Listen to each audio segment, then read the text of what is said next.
जो ये रिटायरमेंट की जब खबर आई ना, तो मैं सोच रहा था कौन सा ऐसा शब्द है जो पूरी तरह से बयान करता है जो मैं उस वक्त महसूस कर रहा था। फिर मैंने सोचने का शौक, मैं तो शौक हुआ। देखो करेक्ट। कई बार तो आपको पता होता है होने वाला है, ऐसा हो हुँ। रहा है। देखिए मैच के दौरान ही थोड़ी अटकलें लगाई जा रही थी क्योंकि वो तस्वीरें जिस आ रही तरीके से विराट हाँ, थी। कोहली के साथ वो हाँ, बातचीत। विराट कोहली के साथ फिर गौतम के हग कर साथ वो रहे थे। ऐसे करके बात करना। फिर कमेंटेटर्स भी शुरू हो गए थे इस पे बात हाँ, करना, बिल्कुल। तो अटकलें लगाई जा रही थी। लेकिन शौक ज़रूर हूँ। वो इसलिए शौक हूँ क्योंकि इस वक़्त के 1.5 बिलियन जितनी भी पॉपुलेशन है हमारी, 1.45 जो भी उस देश में इस वक़्त बेस्ट रेड बॉल स्पिनर कौन है? अगर मैं सवाल पूछूँगा तो जवाब है रविचंद्रन अश्विन। बिल्कुल। ठीक है? आप कह सकते हो व्हाइट बॉल में कोई है या बेटर बॉलिंग ऑलराउंडर कोई है, स्पिन बॉलिंग ऑलराउंडर, उसके अलग-अलग जवाब होंगे। सिंपल सवाल है, बेस्ट टेस्ट क्रिकेट का बॉलर इस वक़्त आपके पास कौन है? तो उसका जवाब है रविचंद्रन अश्विन। आदमी रिटायर तब करता है जब 2 कारण होते हैं। एक, आपको टीम मैनेजमेंट कहती है बस भाई अब आपके साथ नहीं हो रहा है हुँ, ना? आप चलिए, एक वो है। दूसरा, जब आपको खुद एहसास होता है कि अब जो मेरा सूरज है वो जैसे आपने कहा वो ढल रहा है। अब ढल रहा है, अब मैं कब तक अपने आप को चलाता रहूँगा, हुँ। बेहतर खिलाड़ी हैं तो मैं चला जाता हूँ। पर रविचंद्रन अश्विन के केस में ये नहीं है। मैं जब उनको सबसे बेहतरीन स्पिनर कह रहा हूँ, ये देखते हुए नहीं कह रहा कि उनका करियर कैसा है। कई बार हम ऐसे कहते हैं हुँ। ना भाई लेजेंड है। आंकड़े आंकड़े देख कर के मैं हम विराट कोहली हाँ, का एग्जांपल लेता हूँ। बिल्कुल। क्या वो इस वक्त बेस्ट टेस्ट बैटर है? नहीं नहीं है। है। नहीं है, पर क्या इस बैटिंग यूनिट के बेस्ट टेस्ट बैटर रहे हैं? रहे हैं। रहे बिल्कुल हैं। सबसे आउटस्टैंडिंग, बट इस वक्त नहीं है। पर अश्विन तो इस वक्त भी है। आप एडिलेड टेस्ट मैच भी देख लो, हालांकि विकेटें हुँ, इतनी नहीं है, वो जो उन्होंने गेंदबाजी की है, नेथन लायन और उनके बीच भी वो बेहतर स्पिनर नजर आए बिल्कुल। और हुँ। इंडिया के भी सबसे बेहतरीन स्पिनर। तो आपका करियर पीक पर है और फिर आप कहते हो कि नहीं मुझे नहीं खेलना, तो इसके पीछे तो बहुत बड़ी कहानी हो। सर 2 बातें होती हैं ना, कोई खिलाड़ी उम्र के इस पड़ाव पर पहुँच जाता है, 37-38 साल तक पहुँच जाता है, तो लोग बोलते रहते हैं, यार ये खिलाड़ी क्यों खेल रहा है? या दूसरा जो एक अच्छी बात होती है, आप हुँ, छोड़ देते हैं क्रिकेट खेलना, तो लोग कहते हैं अभी क्यों? 2 ही पहलू होते हैं इसके। हुँ, रविचंद्रन अश्विन में दूसरा वाला है, कई खिलाड़ी जैसे मैं देख रहा था, कुमार संगकारा पीक फॉर्म में थे, उस समय उन्होंने रिटायरमेंट दिया, हो सकता हुँ, है मतलब उम्र उनकी हो गई थी बट क्रिकेट बिल्कुल। बढ़िया खेल रहे हुँ, थे। तो ऐसे बहुत सारे उदाहरण हैं, जब लगता है कि यार इस सुनील गावस्कर। सुनील सुनील गावस्कर हैं, तो गावस्कर, बहुत यस। सारे खिलाड़ी हैं। तो क्या रविचंद्रन अश्विन की मनोस्थिति का अंदाज़ा ऐसे लगाया जाए कि उनको लगता है यार अभी हम पीक पे हैं, छोड़ देते नहीं, हैं? नहीं। क्यों? आपने जो उदाहरण दिए, वो regular member of the team थे और दूसरी बात कोई एक पड़ाव था, जिसका वो पीछा कर रहे थे कि भई मैं ये करूँगा या ऐसा हुँ, करूँगा। वो बिल्कुल। अपनी पीक पे उनको लगा कि यार मैं बहुत हाई पे हूँ, मैंने जो अचीव करना था सब कर लिया, मैं छोड़ता हूँ। अश्विन के केस में ऐसा था नहीं। अश्विन के केस में मुझे लगता है कि उनके अंदर एक टीस होगी कि भई मैं जितना कर सकता था, हुँ, मुझे वो करना चाहिए था और वो उनका ड्रीम फुलफिल नहीं हुआ है। मैं आपको हम बल्लेबाजों के लिए उदाहरण करते हैं कि किसने कितने शतक बनाए, क्या है। विराट कोहली की हम बात करते हैं ना भई 100 100 शतक, शतक है, जाना यस, बिल्कुल, चाहिए, बिल्कुल, या बिल्कुल। इसके लिए वहाँ जाना चाहिए। ये 80 कुछ विकेट दूर है, हाईएस्ट विकेट टेकर बनने के यस। लिए भारत के लिए। हाँ, हम तो यहाँ हम कई बार अनुमान लगाते थे कि भई कितने और मैच तो उनके हम निकालते थे। अच्छा पर मैच इतनी विकेट ले रहे हैं, इसी साल पॉडकास्ट में में इसी सर हमने पॉडकास्ट में हमने किया था। हाँ, तो वही तो मुझे लगा 2 साल खेल सकते हैं और दूसरी बात है ना अभी वो 38 के हैं, 40 के हो जाएँगे। स्पिनर है, कोई तेज़ हाँ, गेंदबाज है नहीं बिल्कुल। हुँ, या उनको उस तरह की फिटनेस नहीं है और दूसरी बात ऑल फॉर्मेट नहीं खेल रहा, ऑल सिर्फ टेस्ट फॉर्मेट नहीं क्रिकेट खेल रहे। हुँ, प्लस ऐसा कभी नज़र ही नहीं आया कि भई उम्र इनकी प्रॉब्लम है। हाँ, हुँ, व्हाइट बॉल क्रिकेट में हो जाती है क्योंकि कई बार फील्डिंग की ज़रूरत है, ये करेक्ट। सब वो छोड़ चुके आप।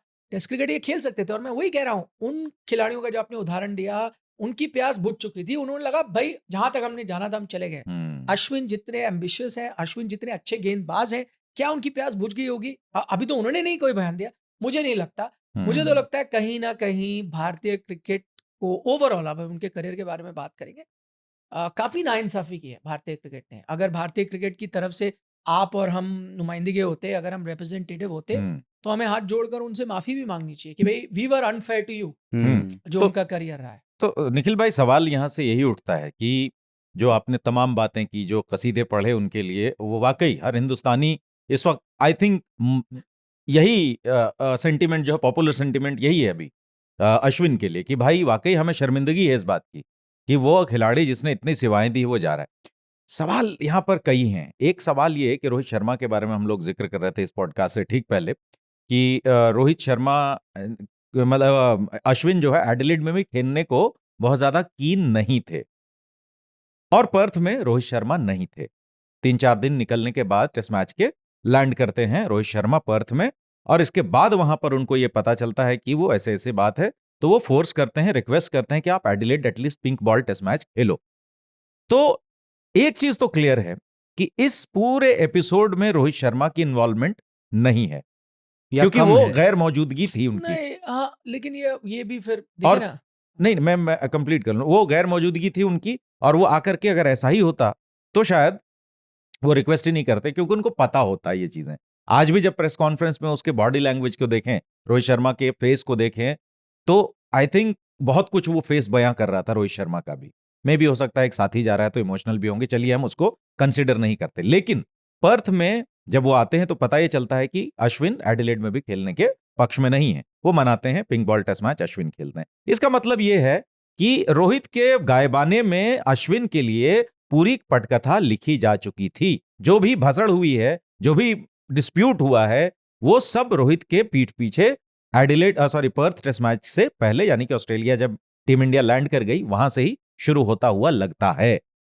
नहीं, ये आप जो कह रहे हैं ये सही भी हो सकता है, पर मैं मतलब मुझे इसका कोई इस तरह की कोई खबर नहीं पता या ऐसा हुआ है। क्योंकि दूसरी बात ये है ना, अगर आपने एक टेस्ट मैच के लिए मना लिया था, तो इस जो आपका तीसरा टेस्ट मैच है उसमें तो रोहित ही कप्तान थे, उसमें भी अश्विन खेल सकते थे, उसमें भी आपने उनको पिक तो नहीं किया 11 में, उनको जगह नहीं दी। दूसरी बात, अगर हर चीज वाकई रोहित इतने बड़े बैकर होते अश्विन के, सबसे बड़ी गलती आई थिंक भारतीय क्रिकेट के आप रीसेंट हिस्ट्री में देखें तो WDC फाइनल नहीं खिलाना था अश्विन को, तब रोहित शर्मा कप्तान थे। तो मैं किसी एक के हो सकता है जो आप कह रहे हैं कि भाई जब रोहित शर्मा नहीं थे तो तब कप्तान जसप्रीत बुमराह थे और कोच गौतम गंभीर थे, तो क्या उनका निर्णय था, वो उनको रास नहीं आया, पता नहीं मुझे, वो मैं कह नहीं सकता। पर मैं एक चीज अगर मैं कॉमन देखूं तो वो ये है, कोच चाहे रवि शास्त्री हुए हो, कप्तान चाहे विराट कोहली हुए हो, कोच चाहे गौतम गंभीर हुए हो, कप्तान चाहे रोहित शर्मा हुए हो, या कप्तान बीच में जसप्रीत बुमराह हुए हो, या कोच बीच में राहुल द्रविड़ हुए हो, ये मैंने कई लोगों के नाम ले लिए, पर जो नाइंसाफी अश्विन के साथ हुई है वो बराबर बरकरार रही है। हाँ। तो किसी एक, देखिए अश्विन ने भी सिर्फ यहाँ जाके मुझे नहीं लगता है एक महीने, ये कई चीजें हुई होंगी। नहीं सर, मैं सवाल पूछना ये चाहता हूं कि आपने जैसे कहा कि कोच रवि शास्त्री रहे, विराट कप्तान रहे, राहुल द्रविड़ कोच रहे, रोहित कप्तान, बुमराह कप्तान, क्या भाई राहुल कप्तान, ये सब कुछ रहा। लेकिन हम जब विदेश तब जाते थे तो ऐसा नहीं है कि वहां अश्विन प्लेइंग 11 में हमेशा होते थे। वहां भी अश्विन स्क्वाड में होने के बावजूद भी वो प्लेइंग 11 का हिस्सा, एक नहीं कई बार ऐसे मिसालें हैं जब प्लेइंग 11 का वो हिस्सा नहीं होते थे। तब ये डिसीजन क्यों नहीं आया अश्विन का? तब वो इतने खफा क्यों नहीं हुए? या जो भी लोग कह रहे हैं कि नाराजगी है या कुछ डिस्प्यूट है, तब वो क्यों नहीं आया? उन्होंने शायद बेटर हैंडल किया, यहां इस चीज को बेटर हैंडल नहीं किया जा सका।